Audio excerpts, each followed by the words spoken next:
What's happening, everybody? It is Tyler Pyburn here with Phil DiMartino. This is another edition of the 5-Tool Prod Pod coming to you from this luxurious... The world headquarters.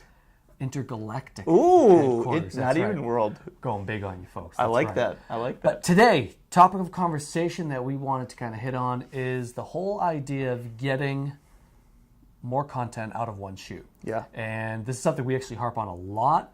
So I'll kind of leave it to you to start with, and we'll kind of go back and forth on it. Yeah, I think it's really important to think of it this way when you're thinking of yourselves the way we do, which is as, you know, a marketing communication shop in a lot of ways, more so than just a video production company. Right, exactly. And I think that it's important for everybody to start thinking that way. Like, no matter who you are, if you're a production company or if you're just marketing your own, you know, you're working in a marketing team, whatever it is, I think it's really important to think about how can I get the most out of, you know, the most bang for my buck, the most out of what I'm doing.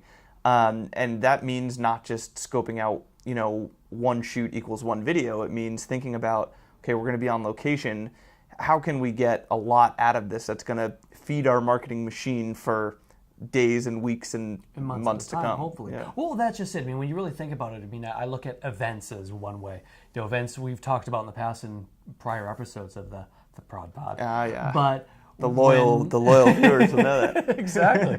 But really, yeah, an event is a great opportunity because yeah. everybody's there at one point in time. But a lot of times when you hire a production company to come into your office for like a traditional corporate video, a lot of your key stakeholders are there. You're already interviewing them. And the thing I keep going back to more and more is that a lot ends up on the cutting room floor. It does. So like when we're editing, we might interview, I mean, we were literally just on site and we filmed at a big corporation. We had a bunch of different interviews for kind of one 4 to 5 minute video.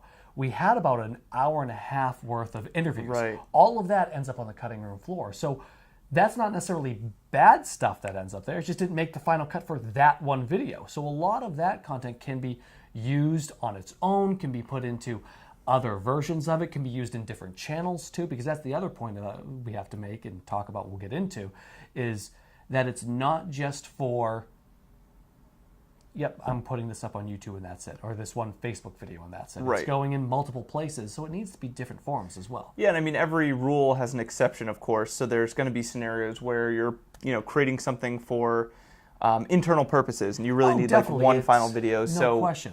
We're talking in the broad sense, so there's definitely times where this won't come into play, but the general rule is, you know, that stuff that does end up on the cutting room floor, you're absolutely right. There's going to be a lot of good stuff, and when you think about public-facing content and what can and should go out, there's plenty of different ways to use this stuff in quick, bite-sized pieces of content. You know, Instagram, Facebook, Twitter. You know, every medium is different, and every medium can demand its own specific length and specific formats, and you can really drive your marketing machine and feed the marketing machine over a long period of time by really, you know, leveraging those things that that may have otherwise ended up on the cutting room floor that didn't make it into the 4-minute, you know, master cut. Well, that's just, I mean, website I remember video, there was you know? a long time ago, I worked on a project then that we created the beauty piece using a bunch of different interviews and sound bites from years past, from different, the CEO, some of his talks on stage. Right. And we used a lot of different sound bites from that. But now that I think to where we are today, fast forward,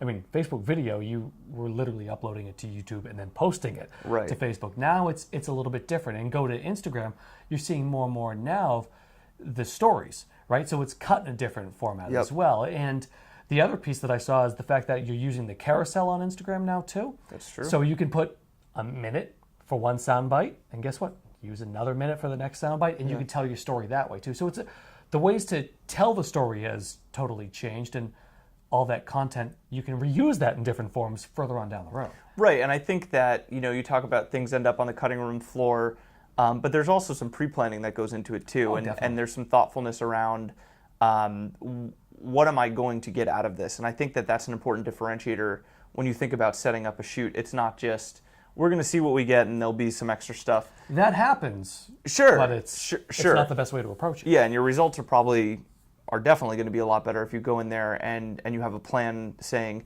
sure, we're going to create this, your goal is to have this 2-minute video for your website, and that's wonderful, and we'll do that. But in addition to that, here's the other things we're going to look to get out of this. A couple of clips for this channel, a couple of clips for that channel, a couple of graphics, this and that. I mean, you're shooting everything in super high res as it is, so exactly. you don't want to waste everyone's time, and you can just deliver more value and really, we're not in a world of creating one-offs. You can't just post something once a month and get enough pickup to sustain you. You need to be posting so consistently across all your channels that this is the way to do it. And I mean, you can really just get a lot more out of it. One way to think of it too is you don't necessarily have to shoot it all and say, okay, I shot this. This is this month's content. Exactly. You can use some of that content and say, you know what, I use this soundbite inside a 2-minute video. I can use this 15-second soundbite later on in another clip. 6 months down the road, from now, right? Yeah. And just keep reusing and recycling the content. And that's the big thing, is reusing and recycling the content in different forms, different mediums, and it doesn't necessarily have to be in that 30-day time frame. Or, I mean, it does if you're keeping it under like a campaign of some sort. But if not, it's just for kind of general branding.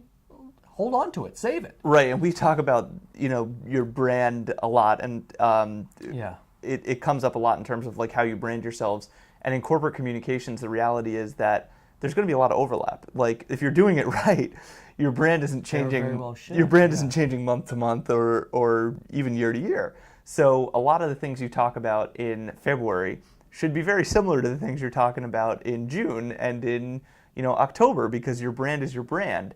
So when you discuss these things, you might be talking about specific topics, but to your point about 15-second snippets, there's going to be pieces that tie into your overarching message that are not going to change over the course of 6 months. And that's the type of thing you look out for. Of course, when you're in a specific campaign or a specific event or specific topics, maybe that stuff might not have as much legs. But there's always, whenever we do an interview in a corporate setting, there's always so much baseline stuff about just that ties into like the company culture and the brand and those types of things that carry through. And that really can last for a really long time. Well, and the big thing is, I always talk about whatever company I've worked for, and now kind of representing with FiveTool, is we talk about the catalog. Build up your library, and the library is the good way to put it. Is you want to have that kind of shelf. I mean, it's a hard drive now, but have that shelf of all your content that you could say, I want to pick and choose this one for this date, and pick and choose that. What's something I haven't read in a while? What's something I haven't said in a while? Okay, we've got this soundbite from this one. And that goes into the logging portion of it, which we could talk probably forever about. Right. No one wants to talk about it. Usually it's given to interns. A little boring, still, the whole logging piece of it. So you know what you have down the road. Just to know exactly what you have. So from our standpoint, it's important to know what we have from a video archiving standpoint. And from the marketer's standpoint, once you get these clips delivered from a company like us, it's important to keep track in some sort of a living document. What are all the pieces of content we have across all our channels? So, 6 months from now, a video you put out, once on Facebook, who's to say you can't use that exact same thing again? And so you talk about reuse and recycle. I mean, the shelf life of content on social media is so short that there's no reason that some of these things can't be used to try to pick up a second or a third time, depending on what it is. So. For us, keeping a library and knowing what we have in the can in case we go back to the well for a client is great. But also, just as a marketer, once you actually work with a company and get some of this footage and some of these produced clips, really keeping an internal library, but then also a public-facing one on YouTube and Facebook and everywhere else is important too. Having inventory, indexing what you have, because it's only going to help from a Google search perspective. Well, that too, yeah. I mean, we'll go into that in natural language later. But still, when you have that available, it's only going to bolster your presence. Yeah. Right? I mean, that's the simple way to put it. So, multiple clips, multiple forms, keep your library, all these things you really need to be doing. And it's really not that hard either. That's the biggie. No, it's not. It's not hard if you're already starting to do the work, right? Yep. If you're already starting to create content, no, it is not hard to think about ways to stretch it and make it work a little harder for you. Completely true. He's Phil, I'm Tyler. Thank you guys so much for watching. We'll see you next time.